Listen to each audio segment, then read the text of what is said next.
আসসালামু আলাইকুম। কি অবস্থা সবার? সবাই কেমন আছেন? আশা করি সবাই অনেক বেশি ভালো আছেন। তো আজকে বাড়িতে কি মজার কাজ করলাম চলেন আপনাদের সাথে শেয়ার করি। তো প্রথমেই আমি কাঁঠাল এবং আনারস পাড়ার জন্য যাইতেছি। এখন পথে আবার আমাদের অন্য একটা গাছ আছে যেটার কাঁঠাল মূলত শীতকালে পাকে। তো এটা একটু হালকা পাতলা টোকাইলাম। কাঁঠাল একটু নষ্ট হয়ে গেছিল। তো যাই হোক চলেন আমাদের অন্য যে কাঁঠাল গাছটা আছে সেটার কাঁঠাল পাকছে সেটাই পারি। তো আমাদের এই কাঁঠাল গাছটার কাঁঠাল অত্যন্ত মিষ্টি। বলে না যে সৈয়দি কাঁঠাল, সেই সৈয়দি কাঁঠাল লাল লাল হওয়া খুব সুন্দর মিষ্টি। তো কাঁঠাল সুন্দরভাবে পাড়তেছি, এইদিকে আমার ভাই ভিডিও কিন্তু করতেছে।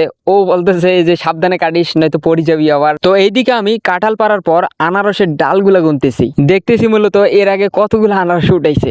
যাই হোক চলেন একটা আনারস পাকছে এটা উঠাই নিয়ে আসি। আনারস উঠাইতে গিয়ে দেখি আনারস বিশাল বড় হয়েছে, যেটা মূলত আমরা বাড়িতে এমনিতে ডাল কাটছিলাম, আমার মায়ের ডাল কাটছিল, সেইখান থেকে এত বড় আনারস হবে আমরা কখনো ভাবতেও পারিনি। তবে সবকিছুর জন্য আলহামদুলিল্লাহ, আল্লাহ যা দিয়েছে আলহামদুলিল্লাহ। যাই হোক অনেক কথাই বলে ফেললাম। যারা এখনো ইউটিউব চ্যানেলটা সাবস্ক্রাইব করেননি তারা অবশ্যই সাবস্ক্রাইব করবেন এবং আমার পাশে থাকবেন, কৃষিভিত্তিক ভিডিও দেখবেন। তো আনারস এবং কাঁঠাল উঠানোর পর যে সেন্টটা বাইর হয়েছে অসাধারণ। তো চলেন আমাদের কিছু গুঁড়া আছে যেগুলা আর কি আজকে ঝাড়া হবে, ঝাড়ার পর খুদি বাইর করা হবে, আবার হচ্ছে গুঁড়াগুলো আলাদা করা হবে, যেগুলো আমরা মূলত গরুকে খাওয়াই।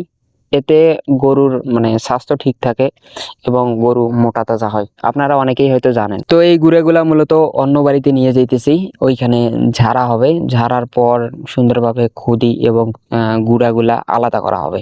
দেখতেই পারতেছেন খুব সুন্দর খুদি। তো এই খুদিগুলা মূলত গরুকে সিদ্ধ করে খাওয়ানো হবে, যেটা খুদির ভাত বলে। তো এইগুলা শেষ করার পর একটা কাঁঠাল গাছ আছে, এইটা আবার আমি লাগাই দিতেছি খুব সুন্দরভাবে। এই কাঁঠাল গাছটা ওই যে প্রথমে যেটা বললাম যে সৈয়দি কাঁঠাল, ওইটারে মূলত বীজ আমাদের বাড়ির বীজ করা।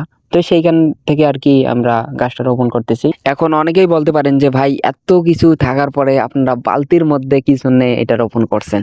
তো এটা ভাই আসলে বালতিটা নষ্ট ছিল, তো যার কারণে হচ্ছে আমার মা আর কি এখানে লাগাইছে, মাটি টাটি দিয়ে লাগাইছে, এই আর কি। যাই হোক আপনাদেরকে একটা কথা বলি যে আমার এই চ্যানেলে এখন থেকে হচ্ছে লং ভিডিও আসবে।